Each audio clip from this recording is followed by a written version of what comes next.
ميكس. يلا يلا حبيبي، مين الشطور اللي هياخد الحقنة؟ ايه ده بتعيط ليه؟ احنا رجالة مفيش راجل بيعيط. ايوه صح. ده ابن العبيط اللي عنده انفصام في الشخصية ده. يا حبيبي مش انت راجل؟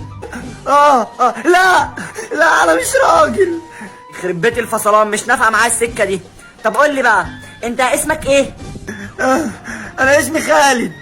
بتحب العصافير ولا الحمام؟ لا بحب العصافير. بتحب العصافير؟ طب بص العصفورة دي. ايه ده؟ فين؟ هوب. يا ابن الغدارة، مش عايز تطلع. معلش بس ايدك معاك يا